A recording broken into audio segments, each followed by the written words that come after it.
وہ ربیع الاول کے بارے میں لوگ اکثر ایک سوال پوچھتے ہیں کہ عید میلاد النبی منانا، اس میں جشن کرنا، نبی صلی اللہ علیہ وسلم کی آمد پہ خوشی منانا، یہ اسلام میں کیسا ہے؟ ہم رسول اللہ صلی اللہ علیہ وسلم کی سیرت دیکھتے ہیں. پہلی بات تو یہ کہ 12 ربیع الاول نبی کا یوم ولادت ہے، اس پر کوئی صحیح روایت موجود نہیں ہے. اگر ہے تو بھائی کوئی دکھا دے، بھائی یہ روایت ہے، اس کے یہ راوی ہیں، سارے ثقہ راوی ہیں، ایسی کوئی روایت موجود نہیں ہے. اور اس کی وجہ یہی ہے کہ اللہ تعالیٰ نے اپنے نبی کی ولادت کے دن کو امت سے چھپا لیا ہے تاکہ اس میں خرافات نہ، کیونکہ پچھلی امتوں نے کیا نا اپنے انبیاء کی ولادتوں کے دن کے ساتھ.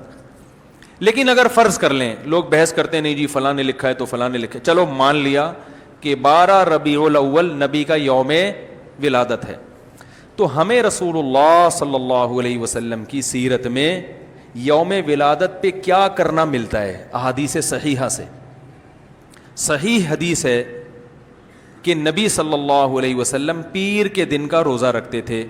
صحابہ نے پوچھا کیوں؟ آپ نے فرمایا یہ میرا یوم ولادت، پیر کو آپ پیدا ہوئے.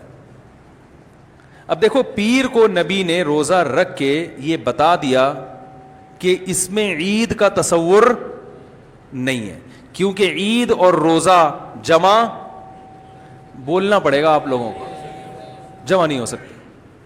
اب اس کو سیلیبریٹ نہیں کیا جا سکتا. جس دن روزہ ہو جائے گا نا، اب وہ سیلیبریٹ کرنا اس کو ممکن ہے ہی نہیں، اس میں جشن کا تصور ہی ختم ہو گیا. جو ہماری عیدیں ہیں ان میں روزہ رکھنا جائز ہے؟ عید الفطر کو کوئی روزہ رکھے؟ بولو بھائی. اگر جس دن روزہ رکھا وہ عید نہیں ہو سکتی، جو عید ہے وہ روزے کا دن. کیا خیال ہے؟ عید اور روزہ ایک دوسرے کے کیا ہیں؟ اپوزٹ. کیونکہ عید ایک خوشی کا دن ہے اور اس کو سیلیبریٹ کرنا ہے. تو سیلیبریٹ جو کیا جاتا ہے کھا پی کے کیا جاتا ہے یا بھوکا رہ کے کیا جاتا ہے؟ دیکھو، آپ کے بچے کا امتحان میں پاس ہو گیا اچھے نمبروں سے، بہت خوش ہیں آپ نے تمام رشتہ داروں کو فون کیا، بھائی میرا بچہ 100 نمبروں سے پاس ہوا ہے، میں بہت خوش ہوں اور میں اب جشن مناؤں گا، ایک سیلیبریٹ کروں گا اس کو. بھائی کیسے کریں گے؟ بھائی آپ تمام لوگوں سے گزارش ہے کہ صبح کا ناشتہ بھی چھوڑ دیں اور کل دوپہر کا کھانا بھی چھوڑ دیں. ہاں بھائی، یہ کیا ہو گیا بھائی؟ یہ خوشی ہے یا کوئی غم ہے بھائی؟ روزہ کوئی غم کی علامت نہیں ہے، لیکن خوشی بھی نہیں ہے. خوشی کا مطلب خوشی کو سیلیبریٹ کرنا نہیں ہے، منانا. خوش ہونا ایک الگ چیز ہے، خوشی منانا. بھائی خوش ہونے پر تو ہم بھی کوئی پابندی نہیں لگا رہے کہ آپ 12 ربیع الاول کو خوش ہو جائیں. مسئلہ ہے خوشی منانا. منانے کا صرف عید کو خوش ہونے پر کبھی بھی نہیں منائی جائے گی، صرف عید کے دن یا کوئی خوش یعنی یہ کوئی کھانا کھلا کے. تو آپ کے بچہ 100 نمبروں سے پاس ہوا، آپ نے کہا کہ ہم خوشی منائیں گے. بھائی کیسے منائیں گے؟ آپ بھی کھانا چھوڑ دیں اور ہم بھی کھانا لے. بھائی وہ کہیں گے بھائی پہلے ہم اس طرح تو ہوگا کہ آج ہم زیادہ کھائیں گے، اس طرح تو منائی جاتی ہے. تو یہ بات سمجھ میں آ گئی. دوسری بات، دوسری دلیل، جمعے کا دن بھی چھوٹی عید ہے نا، اس کو بھی عید کہا گیا ہے روایتوں میں. اسی وجہ، اور عید کے بہت سارے احکام جمعے کے دن بھی لاگو ہوتے ہیں. غسل کر کے نہا دھو کے مسجد میں اجتماع ہوتا ہے، عید کے دن بھی غسل کر کے نہا دھو کے اجتماع ہوتا ہے. نبی جمعے کے دن بھی اچھے کپڑے پہنتے تھے، ہم عید کے دن بھی بولتے کیوں نہیں اچھے کپڑے پہنتے ہیں؟ جمعے کے دن بھی خوشبو لگا کے نہا دھو کے، عید کے دن بھی ایسے ہی. اور حدیث میں جمعے کے دن کو بھی روزے کے ساتھ خاص کرنے سے منع کیا گیا ہے. لا تختصوا لیلۃ الجمعۃ بصلاۃ ولا یوم الجمعۃ بصوم. حدیث میں آتا ہے جمعے کی جو رات ہے اس کو عبادت کے ساتھ خاص مت کرو اور جمعے کے دن کو روزے کے ساتھ خاص مت. جمعے کو روزہ رکھنا کوئی اضافی فضیلت نہیں ہے. ویسے جائز ہے روزہ رکھنا کہ آپ کی چھٹی جمعے کو ہوتی ہے اس لیے رکھ لیا تو ایک الگ بات ہے، لیکن اس کو خاص فضیلت دے کے رکھنا تو یہ مکمل عید تو نہیں ہے. اس میں عید کا لک بہرحال بولو بھائی ہے. خطبہ بھی ہے، جیسے عیدین میں خطبہ بھی ہوتا ہے، 2 رکعتیں ہیں، عیدین میں بھی 2 رکعت، تو لک ہے اس میں. اب ذرا ٹیکنیکل پوائنٹ کو سمجھیے گا آپ لوگ. یہودی سب سے پرانی قوم ہے، ان کے لیے جو مقدس دن تھا وہ کون سا تھا؟ ہفتہ، اور وہی ان کی چھوٹی عید تھا. سب سمجھ رہے ہیں نا؟ اسی میں وہ اجتماع کرتے تھے. عیسائی اس کے بعد آئے, ان کے لیے کون سا ہوا؟ اتوار کو, جو ہفتے کے بعد ہے. مسلمان ان کے بھی بعد آئے, تو ہمارے لیے کون سا ہونا چاہیے تھا؟ پیر. اور یہ یوم ولادت بھی تھا, تو اس کو تو زیادہ فضیلت ہونی چاہیے تھی نا بھائی, عقلی لحاظ سے بھی اور جو حکمت ہے اس کے لحاظ سے بھی. عقلی لحاظ سے اس لیے کہ وہ پہلے تھے تو ہفتہ, پھر اس کے بعد اتوار, تو اب ہمارے لیے پیر.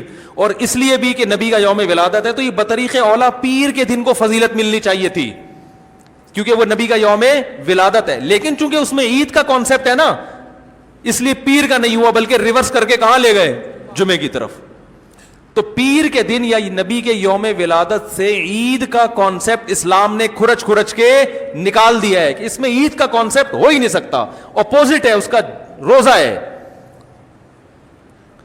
بات آ رہی ہے سمجھ میں؟ تو اس لیے 12 ربیع الاول اگر نبی کا یوم ولادت ہے بھی, تو بہت کچھ بھی اگر کرنا ہے تو روزہ رکھنا, ہم تو اس کے بھی قائل نہیں ہیں روزے رکھنے کے, کیونکہ نبی نے پیر کا رکھا ہے, 12 ربیع الاول کا نہیں رکھا. لیکن اگر آپ کو کھینچ تان کے کچھ نہ کچھ ثابت کرنا ہی ہے, تو آپ اس دن کو روزے کا تو قرار دے سکتے ہیں.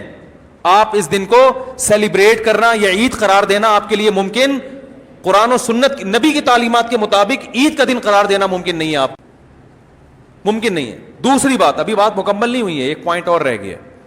اسلام میں عیدیں صبح کے وقت ہوتی ہیں, رات کو عیدیں غیر مسلموں کی ہوتی ہیں. کرسمس زیادہ جوش و خروش سے کم منایا جاتا ہے رات کو, کیونکہ اس میں ڈھول ڈھمکے ہوتے ہیں, لائٹنگ ہوتی ہے. لائٹنگ رات کو جچتی ہے, دن میں لائٹنگ بولو بھائی نہیں. جبکہ اسلام کے جو تہوار ہیں وہ کب ہوتے ہیں؟ صبح کے وقت. صبح آپ اشراق کے وقت آؤ گے, نماز پڑھو گے, سوئیاں کھاؤ گے, گلے ملو گے, پتلی گلی سے نکل لو.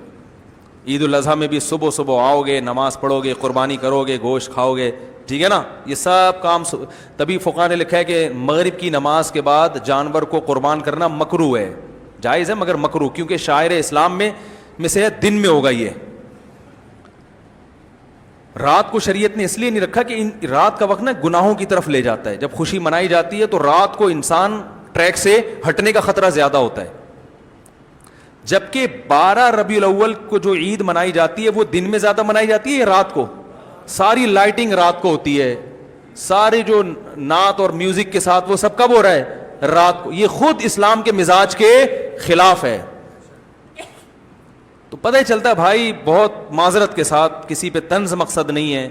دیکھو اللہ اس کے رسول صلی اللہ علیہ وسلم کو فالو کرنا یہ عشق نبی ہے اصل.